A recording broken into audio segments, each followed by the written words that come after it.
бахшида ба 25-мин солгарди тасиёбии қувваҳои мусаллаҳи ҷумҳурии тоҷикистон дар ноҳияи фархор аз ҷониби мақомоти иҷроияи ҳокимияти давлатии ноҳия чорабиниҳои гуногуни идона гузаронида шуданд. яке аз ин чорабиниҳо айёдати сарбозон бо иштироки модарон барои хизматчиёни ҳарбӣ хотирмон гузашт. ин занони фархорӣ бо дастархони идона ва меҳри модарона ба табрики сарбозони комендатураи сарҳадии қисми ҳарбӣ 0307 омаданд.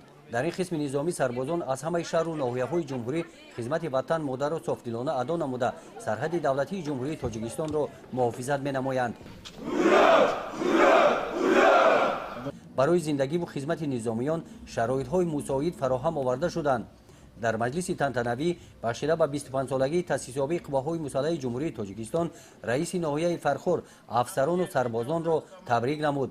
ӯ қайд намуд ки дар шароити мураккабу печидаи ҷаҳони муосир хизматчиёни ҳарбии қувваҳои мусаллаҳ барои ҳимояи марзу буми давлати соҳиби истиқлоламон ҳамеша омода ҳастанд.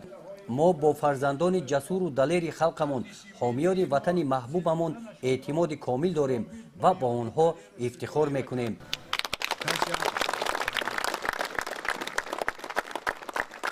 дар ин ҳамоиш роҳбарияти қисми ҳарбӣ ба сарбозон баромад намуда аз ғамхориҳои ҳокумати ҷумҳурии тоҷикистон изҳори сипос намуданд.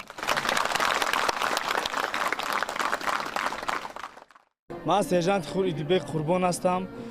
тӯли 1 сол 8 моҳ мешавад ки дар сафи қушунҳои сарҳадӣ хизмат мекунам ва дар тӯли 1 сол 8 моҳ ман дарси мардонагӣ ва меҳанпарастӣ садоқат ба ватанро аз худ намудам ва ба дигар ҷавонон тавсия медиҳам ки омада дар қувваҳои мусаллаҳи ҷумҳурии тоҷикистон хизмат намоям. дар ин чорабинӣ аз номи мақомоти иҷроияи ҳокимияти давлатии ноҳия ба қисми ҳарбӣ телевизор тақдим карда шуд. барои зиракиву ҳушёрӣ дар ҳифзи сарҳади ҷумҳурии тоҷикистон дар муҳити идона сарбозон бо сипосномаҳо қадр карда шуданд. ин диёрро мо мунаввар мекунем. ин диёрро мо мунаввар мекунем. дар қисми фарҳангии чорабинӣ кормандони шӯъбаи фарҳанги ноҳия бо сурудҳои ватандӯстона хотири сарбозонро шод гардониданд.